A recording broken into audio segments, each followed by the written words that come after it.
Model dan selebgram kontroversial Lisa Mariana belakangan kembali menjadi sorotan publik setelah muncul dengan penampilan barunya yang mengenakan hijab. Sebagian netizen menyambut positif, namun di sisi lain tak sedikit pula yang justru melontarkan cibiran. Beberapa di antaranya menuding Lisa berhijab hanya untuk menyaingi sosok Atalia Praratya, istri dari mantan Gubernur Jawa Barat Ridwan Kamil. Beberapa komentar netizen mengindikasikan adanya perbandingan antara keduanya, seolah-olah penampilan berhijab Lisa adalah upaya untuk mendapatkan popularitas atau citra yang serupa dengan Atalia.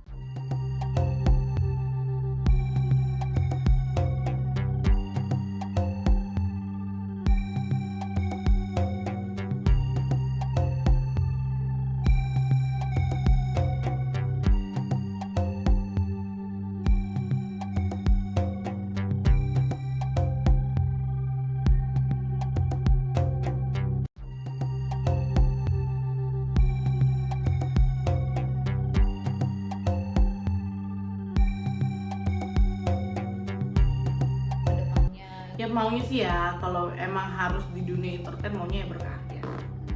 Jadi versi yang lebih baik, nggak mau famous with skandal ya, apa itu namanya. Tapi memang itu udah melekati diri gue.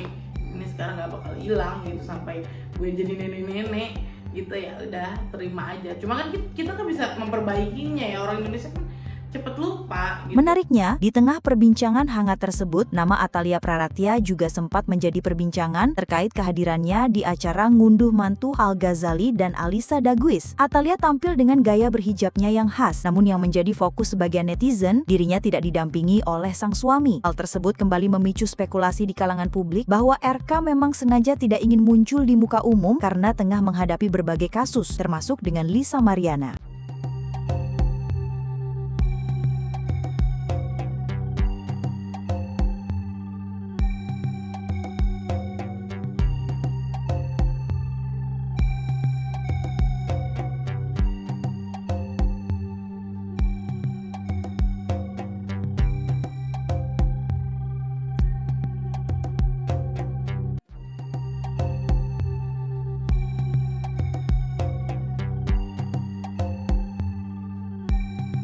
Pak RK sekarang kadang baik-baik aja bisa dapat Baik-baik aja ya, baik-baik aja. dengan Ibu Cinta masih harmonis Masih harmonis, nggak ada masalah tuh, gitu aja ya. Sementara itu, sidang lanjutan kasus gugatan Lisa Mariana terhadap Ridwan Kamil di Pengadilan Negeri Bandung mengungkap sejumlah fakta yang mengindikasikan gugatan tersebut salah sasaran. Tim kuasa hukum RK optimis gugatan itu akan kandas, mengingat banyaknya kelemahan dan kejanggalan yang terungkap. Selain itu, harapan Lisa untuk bertemu dengan RK kemungkinan besar akan batal, karena sidang selanjutnya akan dilaksanakan secara daring. Kemarin kan sidang tanggal 19 Juni, itu pembacaan gugatan. Dari pihak kuasa hukum penggugat menyampaikan dianggap dibacakan, sehingga tanggal 25 Juni nanti kita akan menyampaikan jawaban secara ekon, karena memang aturannya ekon itu artinya secara elektronik disampaikan, tidak lagi ada sidang seperti biasa. Nanti sidang offline itu pembuktian dan saksi-saksi. Jadi kalau untuk jawaban, replik, duplik itu sifatnya bentuk yang namanya offline, itu nggak ada. Jadi berikutnya semuanya online semuanya. Ya online itu ya masukkan berkas ke pengadilan gitu. Ya pokoknya gentleman aja, jangan terlalu keras hati lah gitu. Yang juga tak kalah mengejutkan, pada sidang terakhir, Revelino, pihak yang mengaku sebagai ayah biologis anak Lisa, hadir dan mengajukan gugatan intervensi. Pengakuan Revelino tersebut bak menjadi pukulan telak bagi klaim Lisa, karena secara langsung menunjukkan adanya pihak lain yang mengakui memiliki hubungan dengan putrinya secara biologis. Apalagi Revelino pun siap untuk melakukan tes DNA yang jika terbukti akan meruntuhkan seluruh klaim Lisa. Ya, kami lihat pihak Revelino hadir. Kami nggak tahu, tapi yang pasti kami dapat informasi mereka mengajukan gugatan intervensi. Kenapa mereka mengajukan intervensi? Ya, mereka punya dasar mungkin, karena Revalino kan pihak yang punya kepentingan. Karena memang namanya intervensi itu ada yang berkepentingan. Karena Revalino merasa berkepentingan dalam kasus ini, dia merasa bahwa dia ayah biologis, dia mengaku sebagai ayah biologis, kemudian dia punya hubungan secara pribadi dengan LM dan itu diakuin, tidak dibantah oleh LM sendiri. Coba cek di mana-mana di podcastnya, dia ngakuin bahwa dia punya hubungan. LM sendiri kan sudah ngakuin itu, Revalina sudah mengakuin dia punya hubungan dan dia berpacaran dengan LM sendiri, dan dia tanda kutip dia berhubungan kan gitu. Makanya dia yakin bahwa itu adalah anaknya dia, makanya dia ngaku sebagai ayah biologis. Percakapannya pun dia mengakuin, hanya saja dia bilang gue mabuk kan begitu. Itu artinya apa yang dia sampaikan dalam percakapan itu ada sebetulnya percakapan bahwa dia punya hubungan dengan LM. Nah kemudian dia tanda kutip ya berhubungan juga. Nah itu jelas. Kalau Pak RK tidak ada. Kami sudah diperiksa 2 kali, dan pas yang kedua itu kami ditanyakan oleh penyidik apakah bersedia untuk dilakukan DNA. Klien kami menyampaikan, Revalina menyampaikan dengan senang hati dan dia siap. Apakah bersedia disumpah terhadap keterangan beliau? Beliau menyatakan siap untuk disumpah.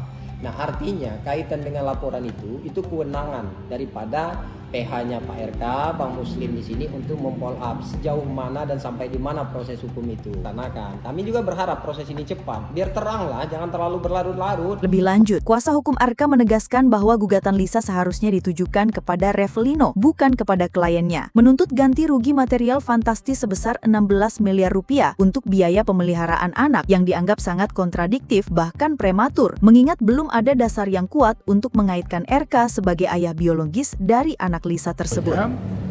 Gugatan ini salah orang, error sebetulnya, error in persona bahasanya. Kenapa?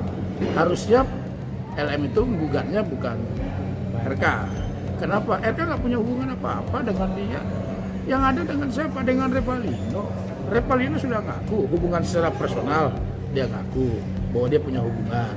Jadi harusnya yang digugat ya Revalino, bukan Pak RK. Jadi menurut kami ya salah kaprah juga kalau menarik-narik Pak Ridwan Kamil dalam kasus ini sebagai tergugat. Harusnya Revalino saja yang gugat kan. Ganti rugi dia bilang 16 miliar.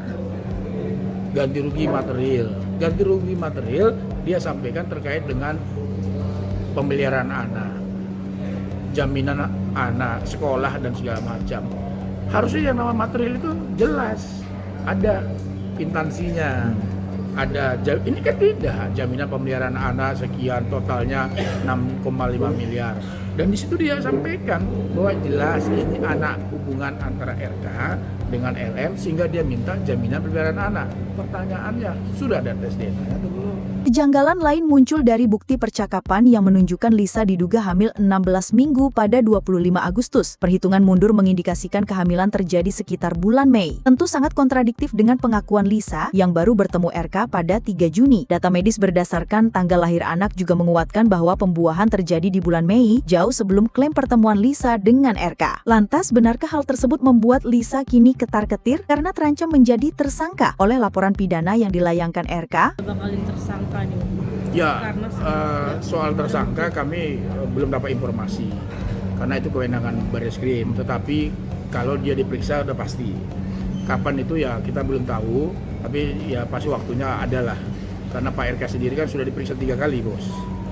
Kemarin hari Selasa kemarin diperiksa juga untuk pendalaman materi sampai 25 pertanyaan beliau diperiksa juga. Itu bukti serius.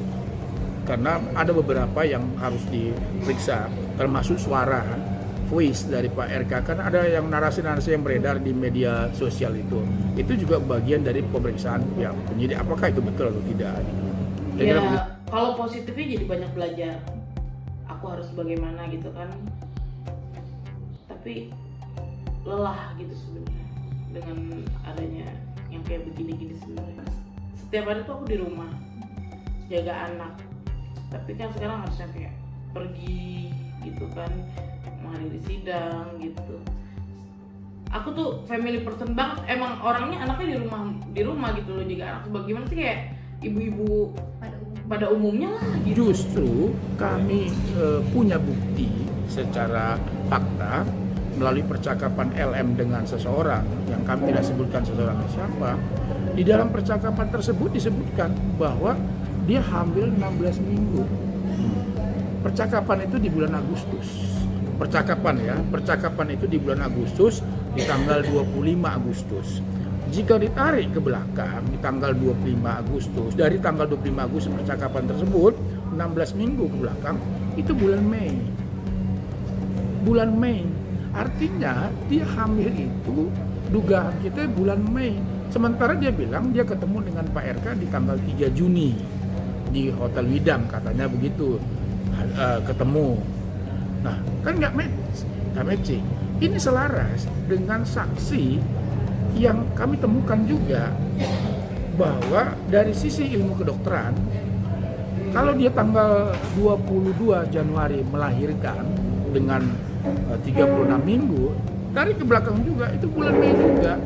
Jadi kesimpulannya, dugaan kami memang dia tuh hamil di bulan Mei. Jadi kalau dia bilang dia ketemu Juni dengan Pak RK, lalu dia bilang dia hamil dengan Pak RK, kan nggak match, itu asumsi dia. Lalu dia berkoar-koar bahwa ini anaknya RK, dia nggak punya tes DNA.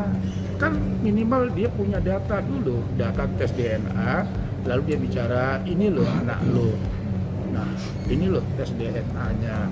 Tak hanya terancam hukuman penjara, pihak RK pun tak tinggal diam dan siap melayangkan gugatan balik terhadap Lisa Mariana. Gugatan tersebut didasari pada adanya pencemaran nama baik RK dan keluarganya akibat klaim yang dikuar-kuarkan Lisa di berbagai media. Tidak tanggung-tanggung, pihak RK akan menggugat Lisa secara perdata untuk mengganti rugi dalam bentuk material sebesar 100 miliar rupiah. Jadi gini, kita bersepakat akan mengajukan yang namanya gugatan rekonvensi.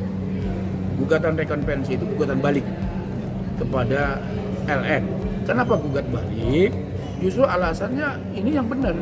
Kami gugat balik itu karena tidak ada hubungan antara LM dengan RK, tapi ya digugat. Tercemar nama baiknya Pak RK karena nggak ada hubungan personal, tidak ada hubungan secara profesional dan apapun bentuknya, nggak ada hubungan. Udah perkawinan pun tidak ada, baik formal maupun informal. Mau nggak mau itu sudah resiko. Ketika gue sudah mengekspos, ya memang sih waktu itu emosional ya, nggak mikir apa namanya orang lagi emosi ya. Itu jadi ya udah bang. Kemudian dia berkoar-koar di media, dia menyatakan bahwa ini anaknya RK, ini anaknya RK. Nah, kemudian pergi satu podcast ke podcast lainnya. Itu kan menunjukkan bahwa ada potensi kerugian, tercemar nama baik Pak Ridwan Kamil, keluarganya juga merasa tercemar. Secara psikologis kita harus akui bahwa dengan adanya pemberitaan seperti ini, keluarganya juga merasa tertekan secara psikologis gitu. Nah, akibat ini ya kita akan gugat secara material juga, 100 miliar kita gugat.